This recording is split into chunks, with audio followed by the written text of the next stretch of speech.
are on. All right. Hey, Bri, I'll introduce you in a second, but hi for now. Thanks. Hey, everyone. Hi, Good Tiffany. Hey, morning. Etienne. Hey, Ben. Etienne. Oh, that's Hey, great. Alex.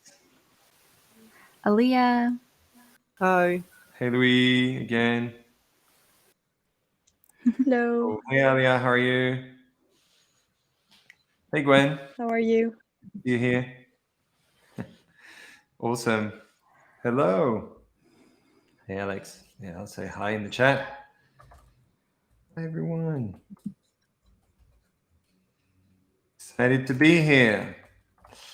We're going to kick things off in about like 30 seconds. We'll let people in for now. Excited to see everyone logging in. It's cool. Hey, Augustin. Hey, Charlotte. Figuring out camera and stuff. Okay. Easy, Etienne. In the bottom left corner, you can turn your camera and mic on or off. And if you're struggling with settings, it's in the top left corner of the player. There's a little cog that you can hit and where you can choose the audio and video source. And if you haven't done so already, you also need to allow your browser to share audio and camera in the on the right hand side of your URL.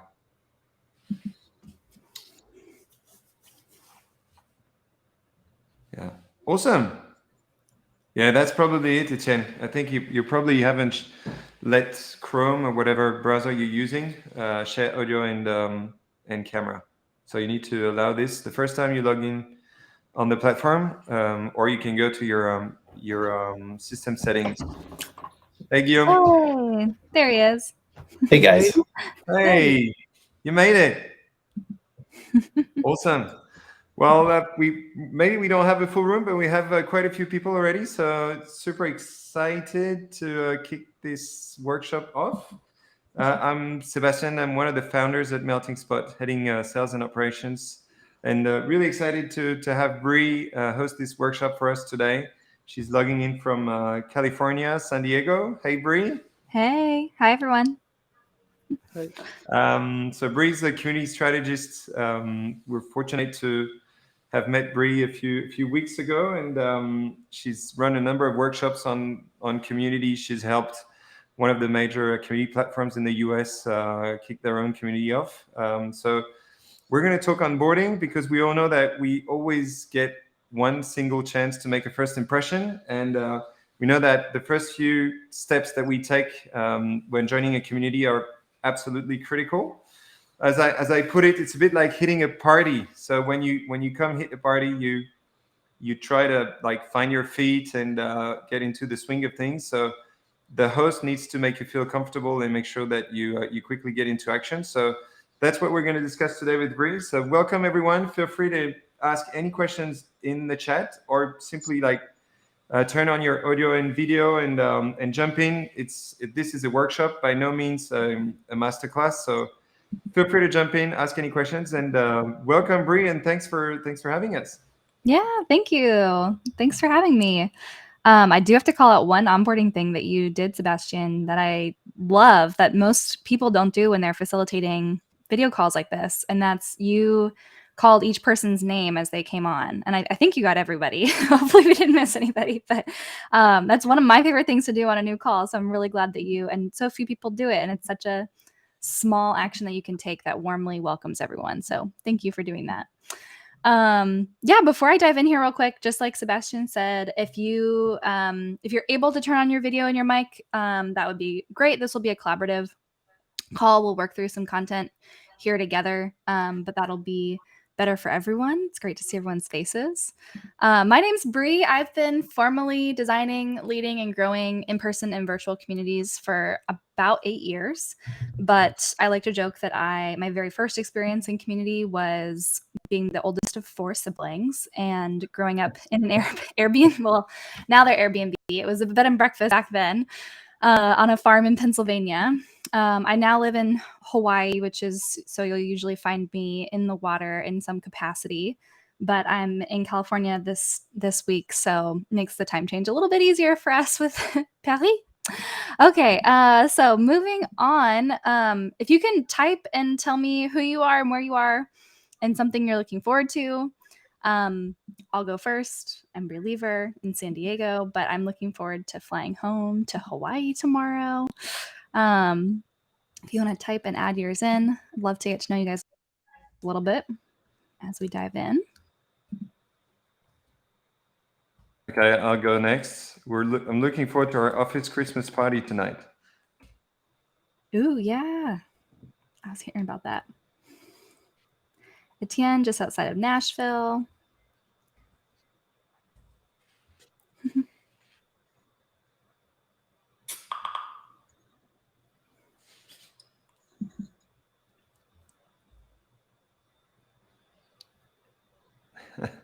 Looks like you guys know each other in the chat. Hey, Laurie, good to see you here. Hi, Lori. Lori's in Denver. Awesome. It's snowing. Amy's in Salt Lake. I bet it is. It's pretty cold in Paris too. We're expecting snow later in the night. Awesome. We got some people holding it down in France for us. Welcome, everyone. Okay.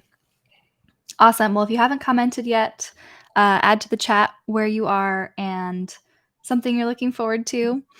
And next up, if you could just add to the chat, what is your community for? So I'll kick us off. I don't currently lead a community, but I partner with brands to help them design and launch a community for their brand. So these communities will often have a strong association and goals that support their marketing and product departments.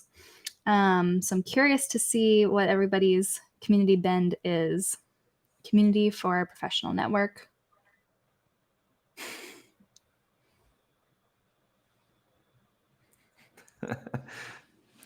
Sorry to disappoint you, Etienne, about the Parisian weather. It is freezing. All right, another professional network and customer success or support. CSR professionals, community of developers, community for my users. I'm curious who your users are. Gwenelle, please correct me if I'm pronouncing your name incorrectly. Community of practice for founders and C-levels of our portfolio. And it's cold out in Denver. All right, awesome. Well, thank you all. We got someone sending fire and flame to warm all these cold, freezing parts up. Okay, so before I share my screen, or actually no, that's the next part. Okay, so let's see here. All right, can you all see what happens if you don't have good onboarding? That's our first question. What happens if you don't have good onboarding? Let's set the stage a little bit here. So I'll kick us off with a couple ideas, but I'd love for you to think through what are things that you've seen happen if good onboarding is not in place. What I've seen is people can get lost. People become lurkers. They get frustrated because they can't find the right information. I've found if you don't have good onboarding, the wrong people end up staying longer than they need to, and the right people leave quicker than they should. You can get people who stay in your community who aren't aligned with your values, and this can lead to really tough conversations down the road. What else happens? What have you seen take place if you don't have good onboarding?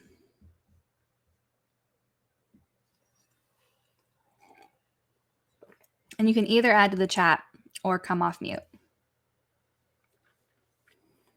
Little engagement. Yep, definitely. It is 10 times harder to re-engage people after they've gone quiet on you than it is in that first 30 days. Bad reputation, bad experience, leave faster. Yep, totally. Thanks for jumping in. All right, but what are the outcomes of good onboarding? So conversely, these are just some of the outcomes of good onboarding. So if your analytics are limited and you can't show these in like a dashboard in whatever platform you use to house your community, then be sure to work these into a survey that members can receive 30 days after joining your community. So outcomes of good onboarding include people can find what they're looking for, members become active, there's values alignment, the right people stay, the wrong people leave.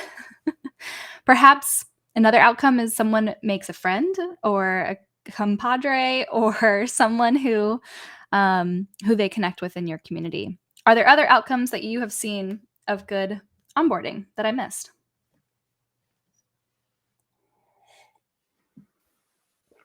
Oh, wait. My screen didn't change, did it? Oh, there we go. Now it did. Okay. Positive relationship with the company. Yeah, probably a higher NPS score. They invite others, colleagues, or friends. Definitely. Those are good. People start generating content themselves. Yeah, right. You can really condense these outcomes down to the specifics of your member journey, which is actually, Sebastian and I debated long and hard about making this workshop about the member journey itself. So maybe we'll have to revisit that at some point because these outcomes all tie back to your vision of how people are progressing in your community. So thank you all. Let's dive in next. So what we're going to do here is, I want to make sure you're seeing this correctly. Yes. So first thing that we're going to do here is we're going to have a little practice in empathy.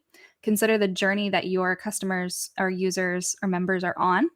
We're not going to consider the entire journey, but we're going to look at where are they starting and where do you want to take them in that first 30 days.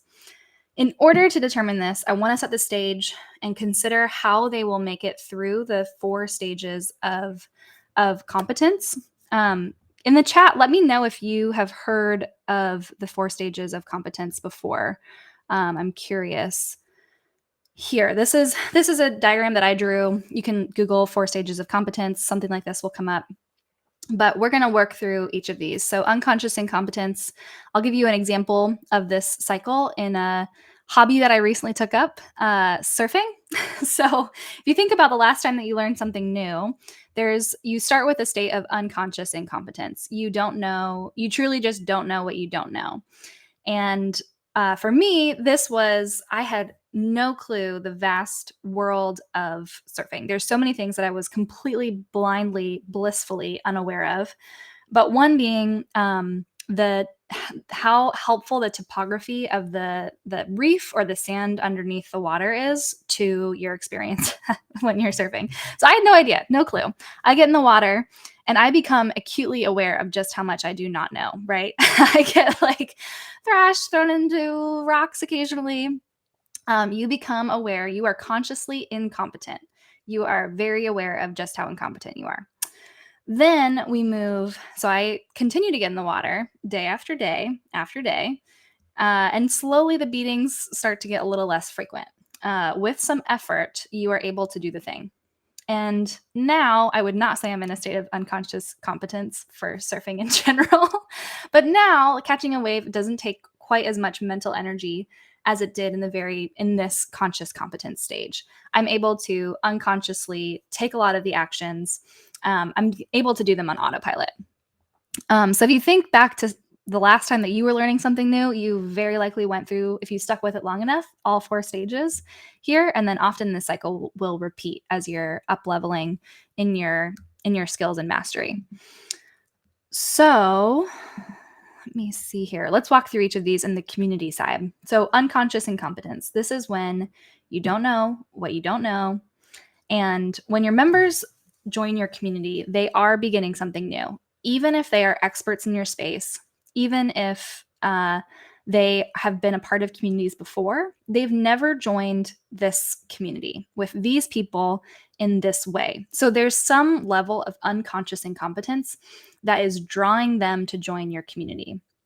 Don't be afraid to tell them explicitly what they don't know yet or the skills that they will gain, because that helps them actually get out of this stage.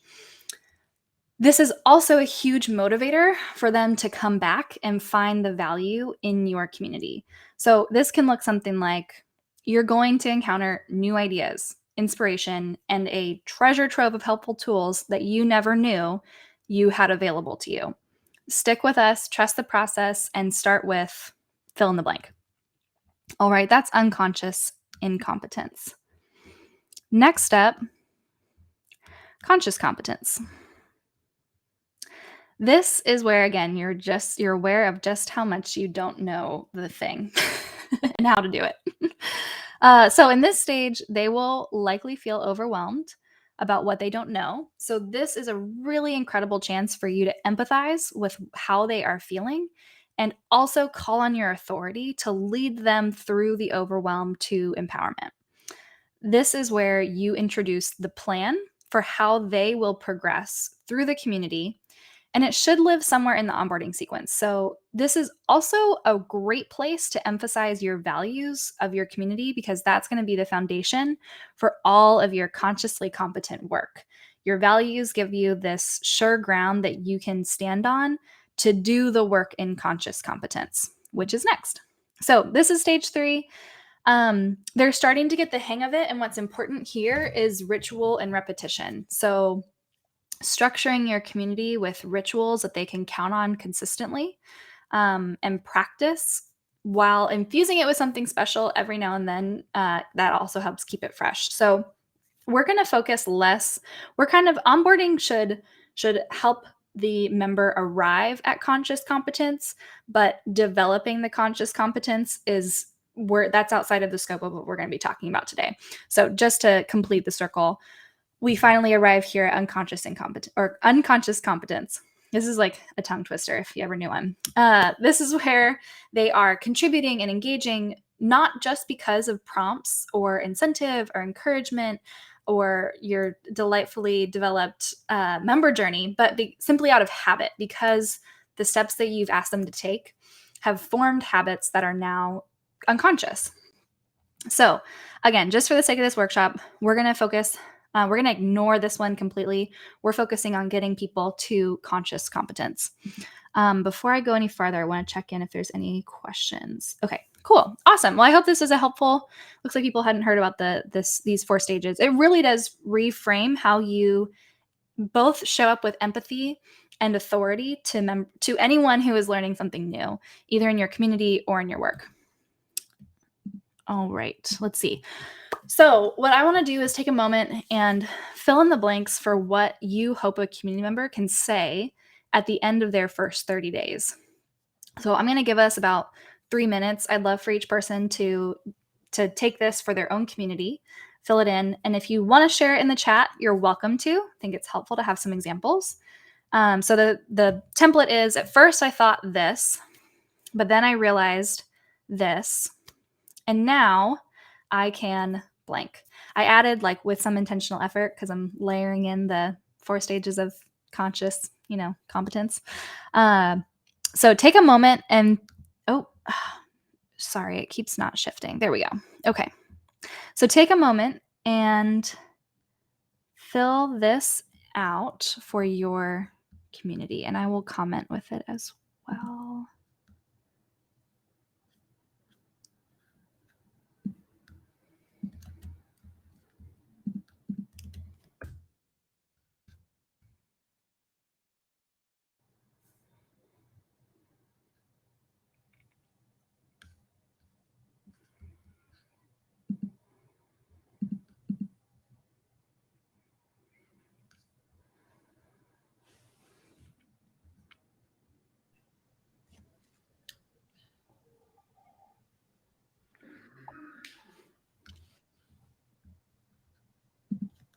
Hey, Bri, just to clarify things a little bit, we should put ourselves in the shoes of a new member joining in this particular case?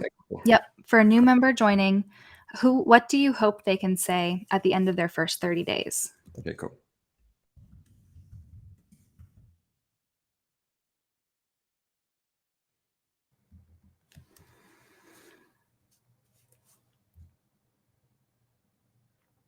All right. And if you can add a little reaction to your camera at the end, that'll help me know who's done, or to your profile.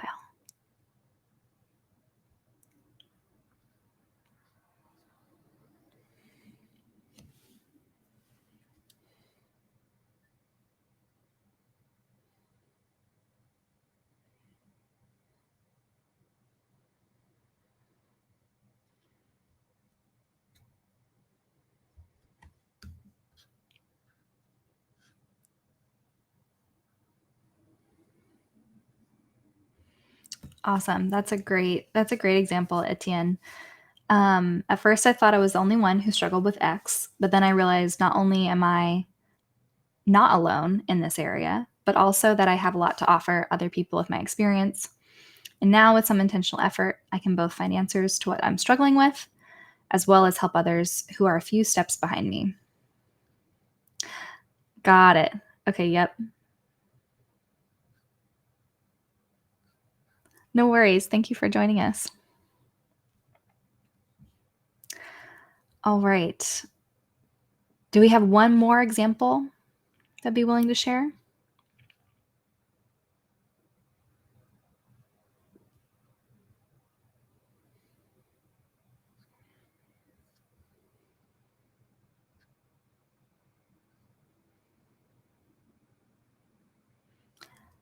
Awesome. Thanks, Charlotte. At first, I thought I was the only one to not be an expert, but then I realized that other members had a lot of questions too. And now with some intentional effort, I can answer questions, share tips, and share my experience. I love that. Thanks, Charlotte. Yeah, and maybe even a simpler version of that is now with some effort, I feel confident to ask the questions that I was afraid of asking before. Awesome. Okay, let's keep moving through here. So next, step 2, we're just through step 1, setting the stage. Next is crafting the experience. So we want to consider the greater ecosystem here that we are dealing with, because the onboarding experience doesn't happen in a vacuum.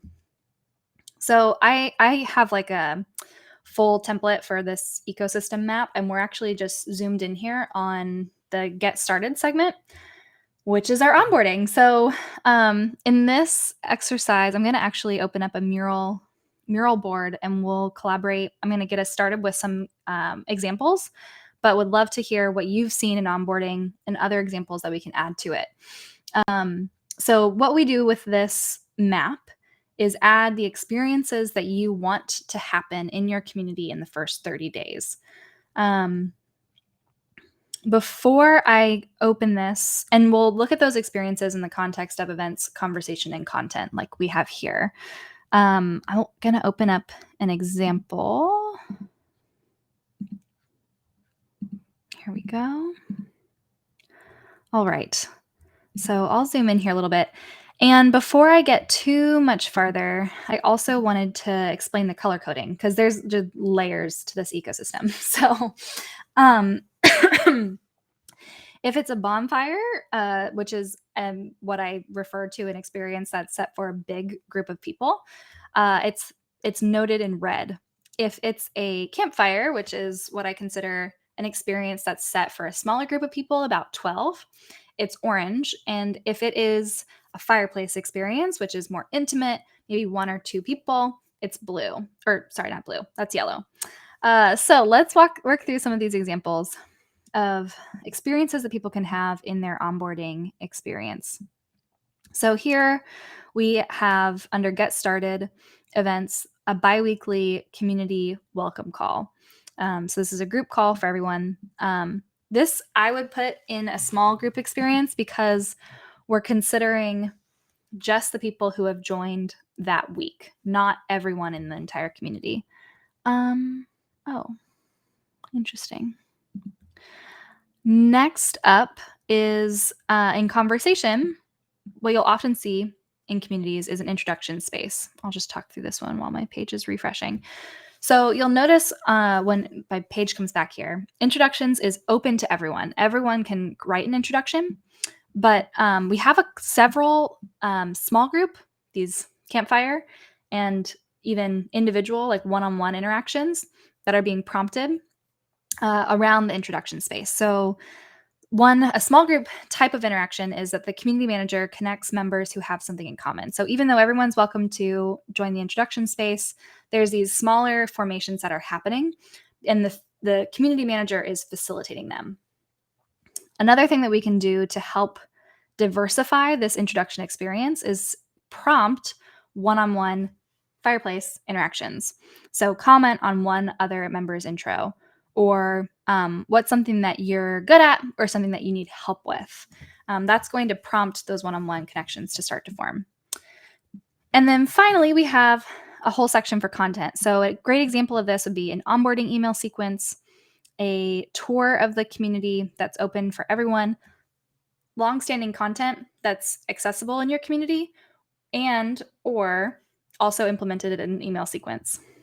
Access to a member directory is a great one-on-one experience or great prompt for one-on-one interactions. And then onboarding guides, and some communities even choose to have like a first 30-day course or kickoff or challenge or some type of long-standing content that is segmented for that small group of people who are joining that month. So I'd love to know, and I'm popping back over here to make sure I'm not missing any comments. Feel free to come off mute or to chat. Are there other experiences in onboarding that you have seen that we can add to this chart? Either events, conversation, or content.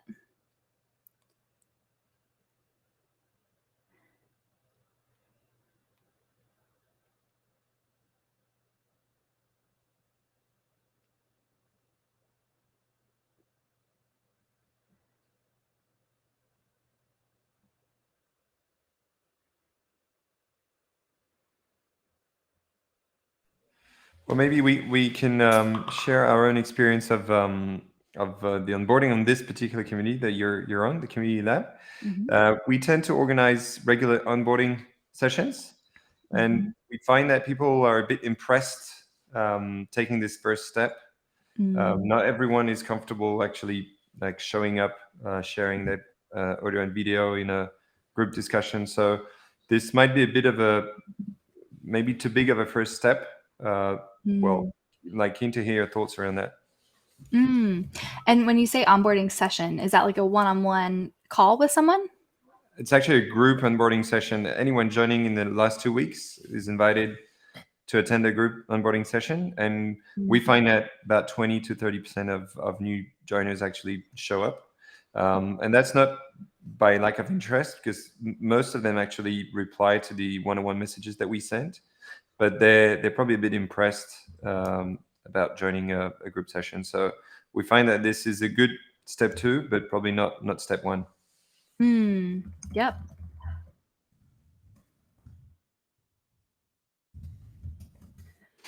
The one-on-one, I just added, sounds like there's a one-on-one message inviting them to these onboarding sessions.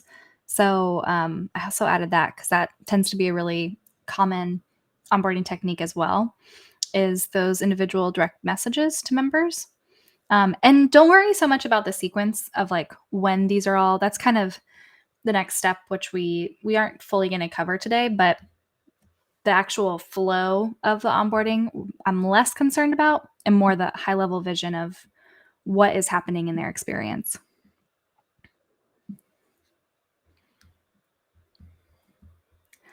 Awesome. Charlotte added, great when you receive several private messages when joining, it makes you feel special, and then you're more comfortable to comment because you feel welcome. Absolutely, Charlotte. And to me, at this point, because I've joined so many communities, it actually doesn't really affect me when I get a direct message from the community manager anymore. I'm like, yeah, I know it's automated. But when I join a new community and there is another member there who like says hello, that means a ton to me. And especially if there's somebody in the community who I already knew who says like, oh, it's great to see you here. Like that does wonders for, it doesn't necessarily strengthen like my tie with them. Like that tie is what's strong already, but it strengthens my tie to the community because I'm like, oh, this is a place where my people are gathering. Oh man, not to put in a request with some tech people here and that have connections to a community platform, but that would be a phenomenal enhancement if there was ever like if you were connected with someone on LinkedIn and they joined that like spot and you got a little notification that somebody you knew from a different world had just joined. Oh, that would form great ties. Okay. Anyways, let's keep moving on here because I want to make sure we have time at the end. But Charlotte, I want to add yours here. So this is a great one. Message, direct message from our community manager or another member.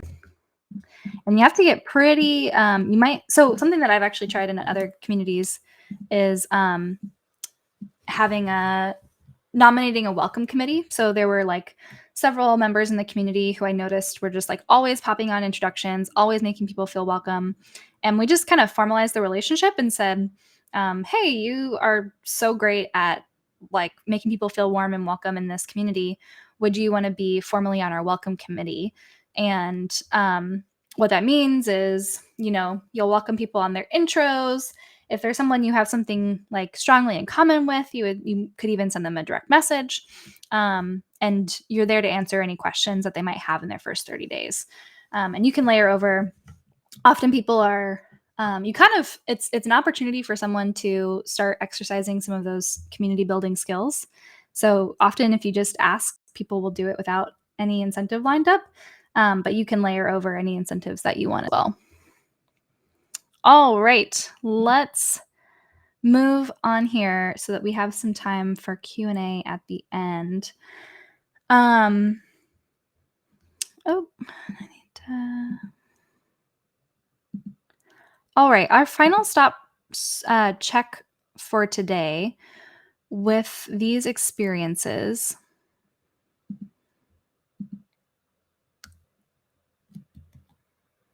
Oops.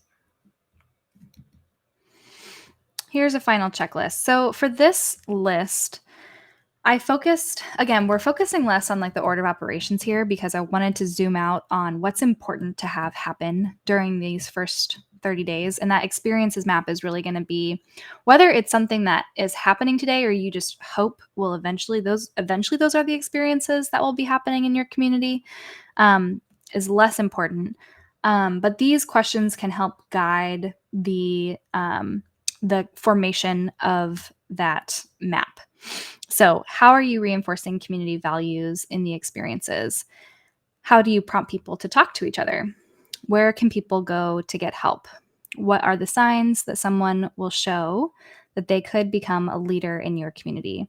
And these are all, so as you consider, and I'll go back to it real quick, as you consider your map, maybe I'll comment with those questions. What we can do is consider, the formatting's a bit off there. So if we're considering how we want to reinforce values in the experience, we can ask when you have the introductions, maybe there is directions for how they introduce themselves. And we share, like, remember, generosity and curiosity are core values for this community. So when in doubt, we ask that you share generously because you'll probably get back more than you would have expected.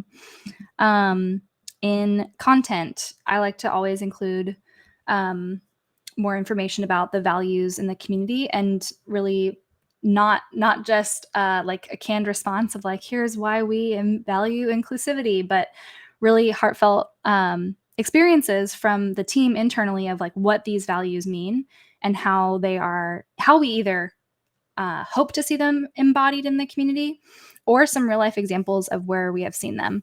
That will save you a ton of headaches in the long run. Being able to, I found that the more that we were able to assert our core values in the very beginning of an experience, the easier tough conversations became in the long run, because it became those conversations were less about a person's identity and more about embodying behavior that embodied the values that we wanted to see in the community. All right, so I gave you like more ideas with these questions. What would you add? I want to circle back to the map. And is there anything else that you would add to any of these three pillars?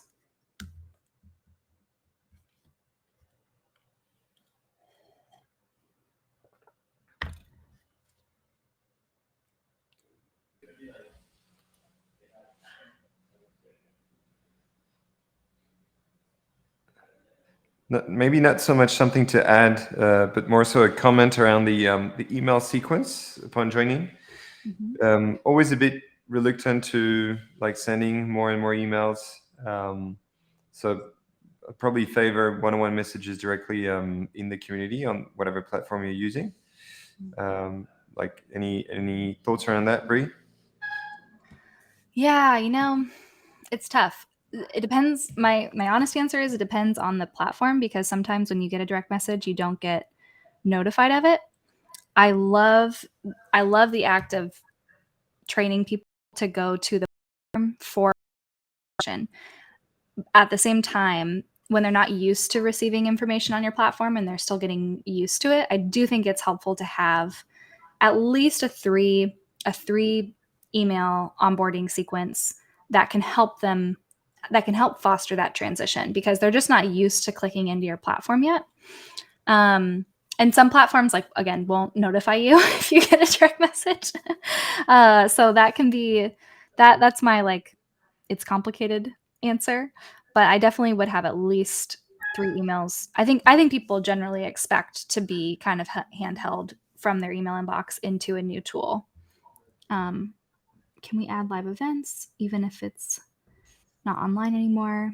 Good way to nurture relationships. I love it. That's a great one. Let's add it in. Q&A with quotes from members. Awesome. Thanks, Chris. Okay, let's add here. Was that a live Q&A that you were thinking, Chris?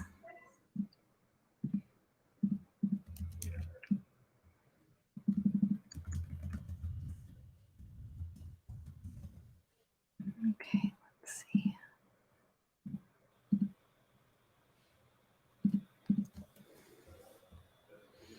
Not necessarily. Asynchronous. Yeah, I love that. So I'm going to put that one like right here. That could be somewhere in between events and conversation. A live Q&A. Could be an ask me anything. Awesome. All right. Well, I want to pause there and give some time for questions. I'll stop. Oh, one more. Here we go. Testimonial success stories due to the community. Love it. Ooh, and that feels like it really helps. I love that idea because it makes me think that that's a really helpful tool in moving through those first 3 stages of competence. Because so I'm thinking about when I learn something new, like if I have a vision and like this kind of objective of someone who has successfully gone through all 4 stages, that helps me persevere in each of them. I want to add that in.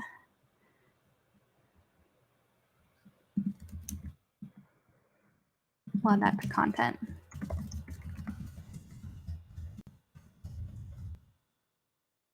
And I would just modify that really slightly to say like success story from first 30 days. So if there's a member of your community who can say like, within my first month, I was able to do X. And honestly, you could even use for those testimonials this same, oops. Oh, I don't know how Etienne's picture showed up in that chat, but you could honestly use this template to gather testimonials. If you have a 30-day onboarding survey that they get at the end of their first 30 days, say, if you had to fill in the blanks for this, like, what would you say from your experience in this community? And that'll give you a really good indicator of how people are actually onboarding in your community.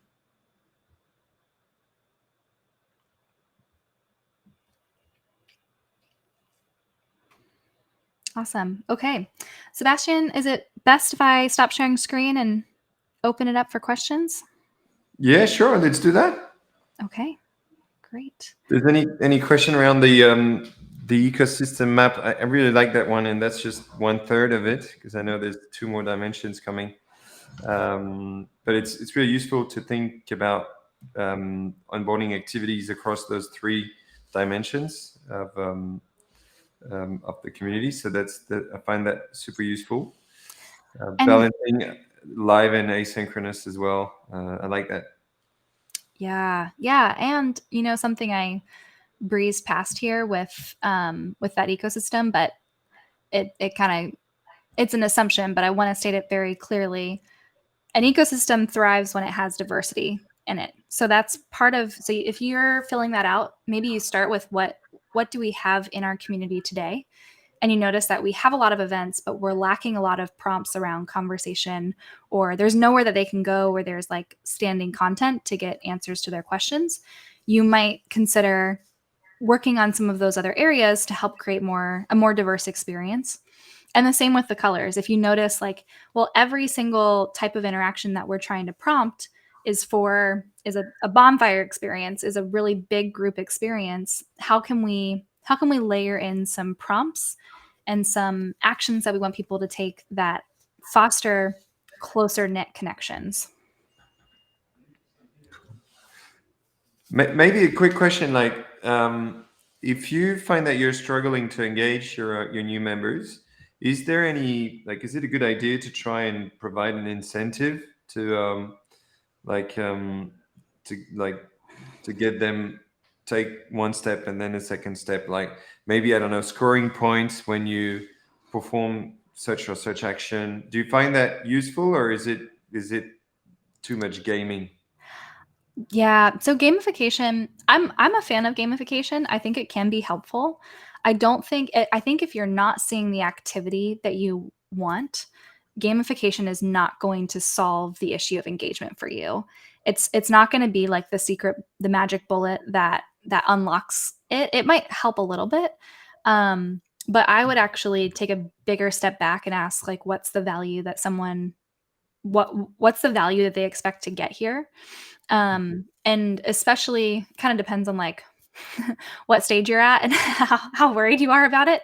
But I especially recommend like hopping on a call with like the people who are engaging and asking them like what makes them engaged. Why do they like this community? What does it do for them?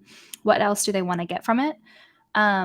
Rather than I would always rather spend my time like connecting with people who it is working for and really digging into like what exactly is working and how do we do that more, rather than spending my time and my energy trying to activate lurkers or non-engaged members with like new game mechanics.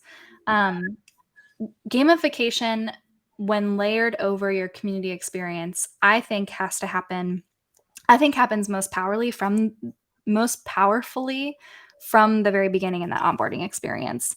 I think as like something, I wouldn't like layer it over as like, you didn't engage before, but here's like an extra carrot, like, please engage now. I think that's when it actually like backfires a little bit more. Yeah. Fair enough. Yeah, makes sense. Yeah. Great. And oh yeah, go ahead. I was going to ask another question, but I don't want to steal anyone else's thunder here. So if there's any questions, feel free to speak up. I have one question, if I can. Maybe I'm so sorry because it's already the time, but yeah, I wanted to ask you, Bri, about what can we do when the onboarding experience was not good, and because with your workshop we can see maybe we missed some parts. Do you think we can re-onboard our members? Can we do it again, or I mean, just something else we have to do? Because if we see that members are not well engaged, does it mean that we can try to re-onboard them, or it's too late? Yeah, no, I think that's an excellent idea. And it's something that I've seen happen very frequently in communities. I've seen it framed as like a relaunch of the community, like even taken that extreme as like, hey, like we're totally revamping this space, like bring in tons of fresh energy and excitement, and like we're gonna redo this thing together. That's like kind of on the far extreme. And I think exactly what you're talking about, saying like, hey, we didn't get off to the best start, but if this still feels like a good space that you want to be a part of for this bulleted list of reasons, like click here and we're going to like restart our intro and you get to rejoin the community or whatever experience you're facilitating. I would also at that point in the communication say, if this isn't a good fit, like here is the very easy way to exit the community. I'm a huge fan of giving people every opportunity to self-select out of the experience if they're not a good fit. And I also love to like explicitly state, this is not going to be a good fit for you if if you like to like run really fast by yourself, this is probably not going to be a good fit for you. If you are looking for this type of content, this is not going to be the space where you find it. If you like don't want to show up and don't want to give in this community, this is still not a good fit for you. Like I love to explicitly say, and not like in a shaming way, like just saying these are the expectations. And if for whatever reason you feel like you can't show up into this community in this space like this, then like no shame. Like here's the door. It's totally fine. We can still be friends in another place. We just won't have you in here. Because yeah, I just think it takes way too much energy to reactivate someone who like truly just doesn't belong in the community. And we spend so much time trying to turn them into someone who would benefit from the community rather than just focusing our energy on the ones who are a great fit. It's a really good question.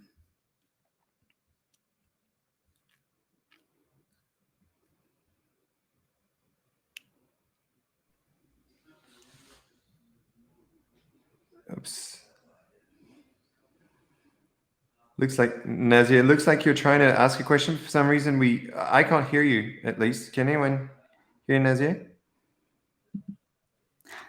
Nazia, it's great to see you. Hi. Oh. Nazia joined for a workshop last week. Oh, is it working now? Yes. Yeah, all good. All good. Okay.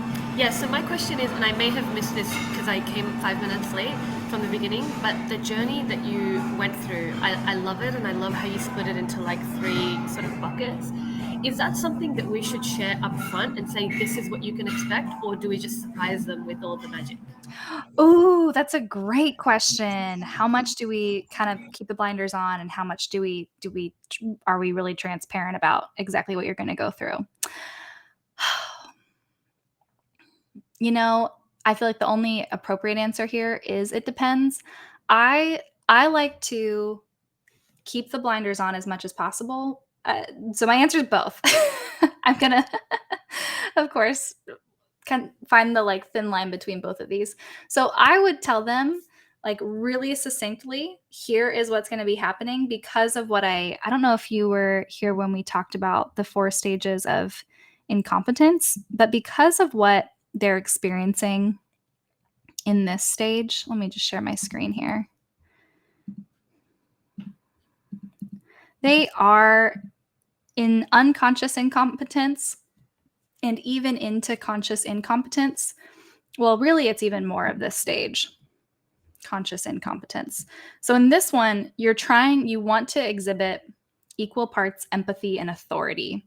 So you're empathizing with like, okay, we get it. We hear you. There's like a lot in the beginning, but here is the plan because we've been here before. We know how this works, and we're going to ask that you trust the process. So I think in order to build that trust, you do have to peel the curtain back and say, here's where you're at. Here's where you're going. I wouldn't fill in all of the blanks of how they're going to get there. So that's where I would leave a little bit of mystery. I would definitely say, like, if you hold our hand and, well, I don't know, sometimes that's demeaning. If you trust us and walk with us, we are going to get you from point A to point B, and be really clear and explicit about what that transformation is going to look like. At the same time, you don't always know all of the steps that are going to unfold for them in between those. And my guess is that like the journey that they have is probably pretty non-linear because we're people, and in any growth process that's going to happen.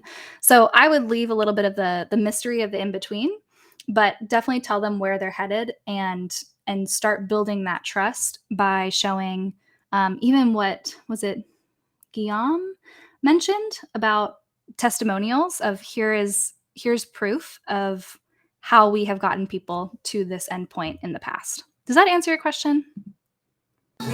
Yes, it does. Thank you.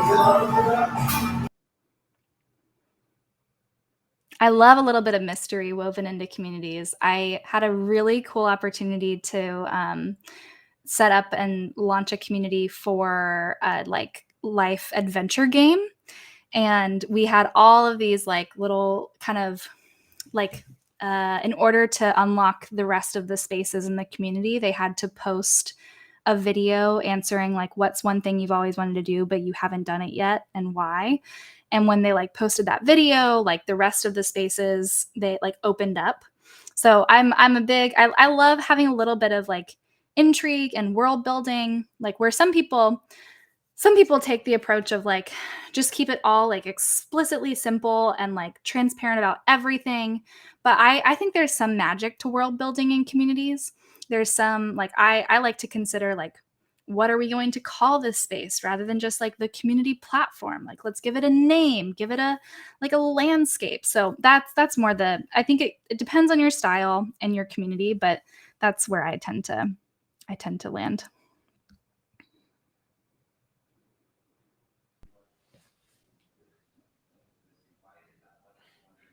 Awesome, thanks.